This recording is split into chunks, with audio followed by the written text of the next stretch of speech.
Bonjour, bienvenue sur Watch Your Macho. Aujourd'hui, on va voir les grands principes à appliquer pour la self-défense. Allez, c'est parti. Tout d'abord, avant de parler des techniques de self-défense elles-mêmes, il faut commencer par quelques principes. Notamment lorsque vous rentrez dans un lieu que vous ne connaissez pas, repérez tout de suite les issues de secours potentielles. Ensuite, il faut savoir faire une analyse rapide de la situation. Par exemple, est-ce que l'agresseur est seul ou accompagné? Est-ce que moi-même, je suis seul dans l'environnement? Il faut savoir aussi voir s'il y a d'autres personnes, si je peux les impliquer verbalement dans l'agression.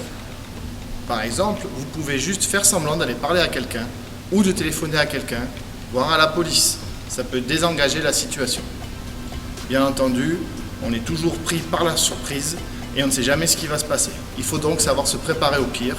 Et maintenant, je vais vous montrer les zones d'impact à viser lors d'une agression. Voici notre cobaye. Nos premières zones d'impact seront au niveau du visage. Le visage, les oreilles, la gorge. Action.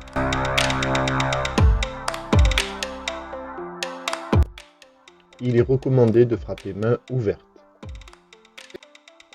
Deuxième zone d'impact, le plan médian. Vous pouvez frapper au niveau du plexus, poing fermé, ou lui faire sonner les cloches, main ouverte.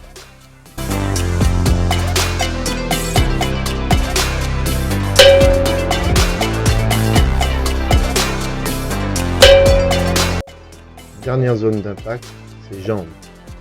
Il n'est pas nécessaire de viser plus haut que son genou. Un bon coup de talon suffira à arrêter un agresseur, au niveau de son tibia ou en écrasant ses pieds.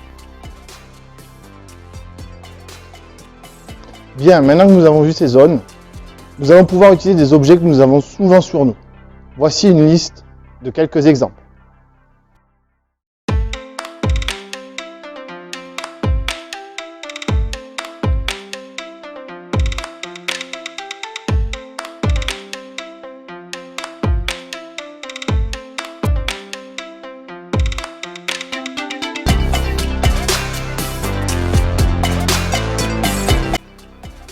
Toutes ces techniques ne servent à rien si l'on n'applique pas d'autres principes, comme la sortie d'axe en se protégeant, ou la possibilité de se sortir d'une saisie.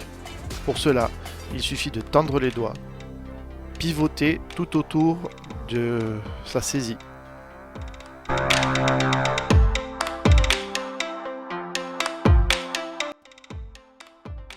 Voilà, la vidéo est finie. Je vous remercie d'avoir regardé jusqu'au bout.